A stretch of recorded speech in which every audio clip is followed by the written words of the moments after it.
5-0 Nationals, the pinnacle of USTA League tennis. I had the very fortunate opportunity to go to 5-0 Nationals with my team this past weekend. It was a blast. The road there was that we won our 5-0 league in DC by just one court. We had a super tiebreaker, I remember, late in the season, and we won that. I think there was also a sudden death point that our team, one of my teammates, Bartol, had a second serve. You know, we watched him miss the first serve, and we were kind of anxious about the second serve, but fortunately, we were able to win that match. So super tight league.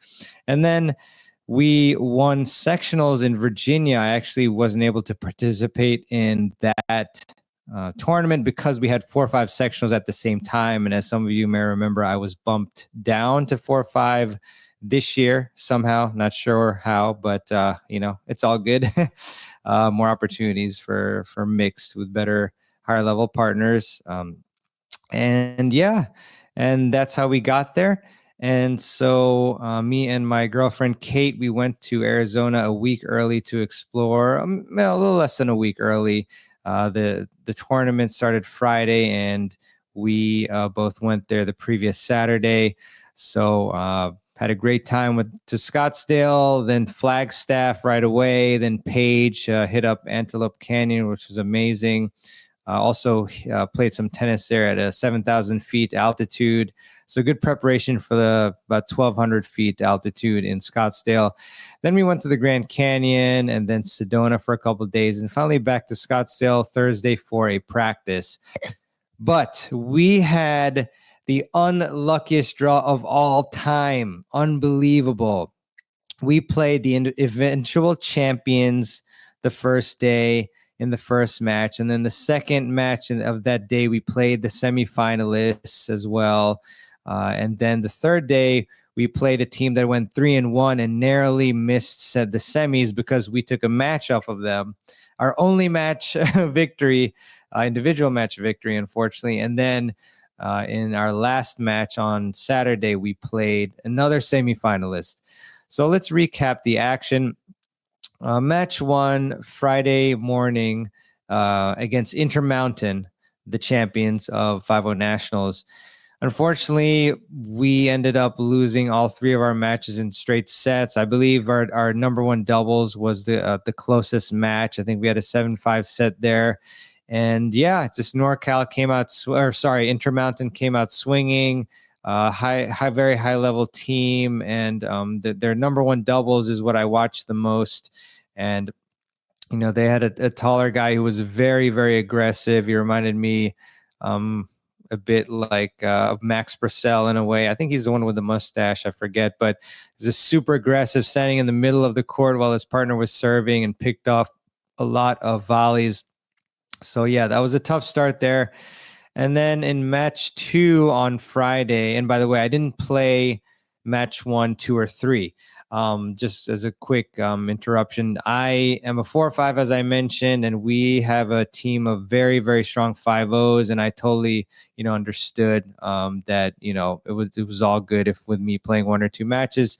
But we moved to match 2 against NorCal. Like I said, they made the semis as well, and they ended up beating us 3-0 as well. So that was a tough first day. We went 0-6 in individual matches and 0-2 in team matches. But our number 1 doubles team actually went to a third set super tiebreak. So that was impressive. Actually, you know what? I don't remember if they played number 1 or number 2 line, but John and Matt, who I roomed with, we were in the same condo together, which was super fun. We hung out and whatnot, but they lost that in a third set super tiebreak. I believe they won the first sets in tiebreak, and then they lost the second, and then the third in that super tiebreak. So really tough one there. Then we move on to match 3 versus Texas, and they, as I mentioned, almost made the semis. They missed out because of 1 less individual match win, and that was against us. So finally on Saturday, around 2 p.m., we picked up our first win.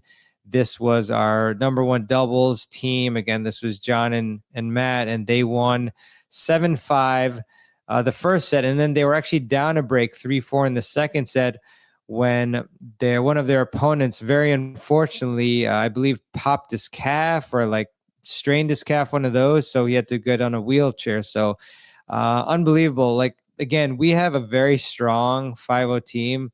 But we just came up against some incredible teams. And so the only match win that we got, individual match win, was a retirement. Although I believe we would have won it, but you never know, of course. So up 7-5, down 3-4, and got the win there. And then it was very painful because our number 2 doubles court was up in the third set super tiebreaker 8-4. And unfortunately, we just threw in a couple double faults and then a few volley errors, and all of a sudden, there it was. We lost that match. I think it was 10-8 in the super tiebreak, having been up, and so that would have got us a win against Texas, but unfortunately, we dropped that one a close 2-1. And then match 4 against Florida, again, semifinalists. And this is where I got to play. Was really excited. Of course, I wasn't too nervous, to be honest, because at this point we knew we were out of the running for the semis, but still, a little bit butterflies, getting to play my first and only match at the 5-0 level at nationals, very high level against Florida, who was 3-0 at the time. And really, funnily enough, so I played with John at the number 1 doubles line, and we ended up playing a friend who had just moved to Tampa 2 years prior, named Jens. So shout out to him, very good player. Him and his partner. His partner played, I was told played tennis at the University of Wisconsin. So very impressive there. And Jens just had all around very solid game. And his partner had a very big serve. And strong team. So with my match with John, it was a good, effort. I felt pretty good out there. We lost it by 1 break on each set. So we ended up losing 6-3, 6-4. The first set, unfortunately, at 1-2 serving, I was broken. I think I started with a double, if I'm not mistaken. So not the best of starts there. And so that happened. And then, fast forward a few games later, we were able to hold. John held for 3-5. And then on the opponent's side, we went to a couple deuces, and I was really thinking that we were going to break and get back on serve. But unfortunately, our opponent held after a couple deuces. And again, only 1 break of serve in that set, which was my serve, unfortunately. And we lost that 6-3. I felt like I was volleying pretty well. I was playing solid from the baseline. And overall, can't complain too much except for that service game of mine. And then the second set, John held, and then we actually broke the stronger server, the fellow who played for University of Wisconsin, allegedly anyway. So we were up 2-0, and I was serving, and I believe I had a close service game, and really unfortunate. Again, if I had held this game, we would have gone up 3-0. Mentally, that's, big hole, even though it's just 1 break. But I got broken again. So we went to 2-1 up. Then they held, and then John held for 3-2. They held, and then at 3-3. What happens? I get broken again. It's tough. It's tough at the 5-0 level. We'll talk about that in a minute. But then, so it was 3. They held for 3-5. Then John held for 4-5 to make them close it out. But unfortunately, the taller fellow just served lights out. And also Jens, his partner, hit some really good angled volleys. So they held at 15 for the 6-3, 6-4 win. Again, just 1 break of serve. Thoughts on my match before we get to the lessons for today that I learned. I felt that I played well, but a few things I felt like I needed to improve my serve. I need to. It's a biggest priority for me because if I had held my service games, we would have been on serve in the first set and we would have won the second set. So I felt like I didn't serve poorly. However, better placement and more pace would have helped me get some free points and also set up John for easy volleys instead of facing, tough returns towards me, which, again, not used to that as much in 4-5 really, but the 5 level they're taking advantage. Um, Also, I need to play more top level 5-0s to face consistent heavy shots and serves. I don't see as much of these quality of shots as much as, when I'm playing 9-5 mixed, 8-5 mixed, 4-5, etc. So something that I need to do to just get even more used to this type of pace of play. And then there were some rallies, to add to that, there were some rallies where I missed my third or fourth shot from the baseline due to just that heavier pace and that pressure that I don't really feel so often. And then I need to improve my backhand volley, which I felt wasn't as stable as my forehand volley.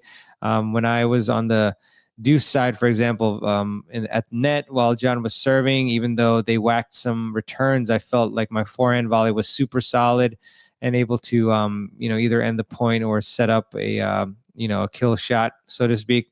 But on the backhand volley, when they crushed the ball there were some times where I felt like I hit the ball a bit late on my backhand volley side, which caused errors. So something I want to work on. Maybe that's something that you experience as well. And overall, I had a lot of fun competing. Was really grateful for the opportunity to compete at the highest levels of USTA leagues. So the 5 lessons that I have to discuss with you today and that I wrote down, I don't know if you can tell them, just checking them right now. The first lesson is that I need to have a strong serve at the 5-0 level, especially for 5-0 nationals. But also we have a very strong local league here too. So just regardless. And, part of that is being able to get in, a lot of first serves as well, placed well, because otherwise I'll have to face a lot of big returns and face a lot of pressure. There's nothing worse than, kicking in or serving a second serve and then having somebody, be moving forward and really whacking the return. And then all of a sudden you're on your heels. So I felt like even though I didn't serve that bad, the opponents were getting some returns to tee off of and putting me under a lot of pressure. So I noticed while watching 5-0 Nationals and playing against them that most of the players were getting at least some free points from their serves because they had big serves, or they were setting up their partners for a lot of easy volleys, unless the returners were really pinpoint. And, to that end, I took a break Monday just because I was so foggy in the head due to the time difference and just all the travels. But on Tuesday, I went on court and practiced my serves and, already feel like I'm improving it. Second lesson is that big backswings can be problematic, especially on a fast court. We played on a fast hard court, and I felt like, and again, this is partially due to not playing these types of players, consistently, that they're hitting super hard. But I felt like I was, a bit late on some of the shots, and I feel like I am going to analyze and then potentially shorten my backswing, just to kind of get used to doing that, and just to have more time on my returns, because even though you see some players like Medvedev with the huge loopy backswing, I think that for most of us is very hard to time. So that's something I'm going to explore doing. It's fine when I have time, and at the 4-5 level I have no issues, and mixed I have no issues with the the loopy backswing. But when you're facing really hard serves and returns and whatnot, that's when sometimes I experienced that I felt like I was a bit late. And that's something maybe you can look at as well. If you feel like you're late, perhaps you can simplify your swings. your preparation and so forth. Lesson number 3 is consistency and reducing errors is still king even at 5-0. Every level. I noticed that, the teams that won were making less errors. For example, that tiebreak that we had, my teammates had against Texas, where we were up 8-4, and then we threw in the double faults and then the volley errors. If we hadn't done that, we would have won for sure. And I can't, of course, all good. In terms of that happens all the time, and our teammates tried our best, but that's just the reality of errors being ending 70% plus points according to the stats that were taken. And same thing, when John and I were talking during the match, John said, we just got to make more balls. And I think we're just making a few too many mistakes versus in comparison with the other team, and totally agreed.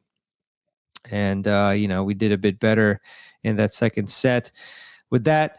The team or the player making more errors was just the one losing the match. The player who was more under composure and, playing smart, even though aggressive, but still smart, big targets. Those were the ones usually winning the match, always winning the match. Lesson number 4 is more precision is required versus aggressive net players. Especially on the return, I noticed this. You can't float the return as much.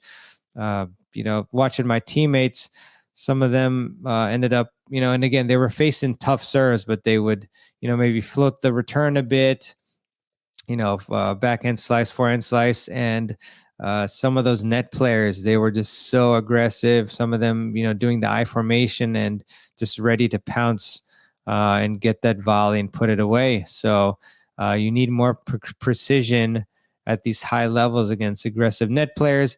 And the last lesson I have for you today is that the higher the level you go, the more aggressive you are. So that doesn't mean to be stupid aggressive and just like go for winners. What it means is, you are looking for more opportunities to pounce on balls. You're not letting balls fly by you. You're calling more aggressive plays, more poaches, more I formation, Aussie formations. And you're just looking for that ball. You're hunting for it, and you're trying to, take control of the point. And that's what these amazing players did. That's what I tried to do as well. And so those are the 5 lessons. But overall, I had an amazing time, great experience. I really loved playing at this level. And, even though the team didn't accomplish what we wanted to, and really experienced a lot of, individual losses, I feel like we still put out high quality tennis, and I couldn't have asked for a better team. So shout out to Captain Sam and to all my teammates. I just had a lot of them. There were 8 of us there, plus Captain Sam. So my partner, John, really fun playing with him, and hope to be back there, sometime soon. And just, when I stepped on the court today, first time after playing there, I just felt just very enthusiastic and wanting to improve my game so that the next time I get to a nationals, especially 5-0 nationals, I'm ready to take the opportunity and to do the best that I can, and know that I've improved a lot since the previous time, since 2024 nationals. So I hope you enjoyed this episode and also got value from it, even though this is one where I kind of detailed what happened at 5-0 Nationals in Scottsdale. Still wanted to give you some lessons that I learned, and hope that you can take those and help your game with them. So if you enjoyed this episode, really would appreciate it if you'd leave a review for the podcast. And if you're watching on YouTube, to like and subscribe, as they say, if you think that you got value from this. So thanks a lot for listening and watching, and I'll see you next time. Until then, keep improving your tennis game.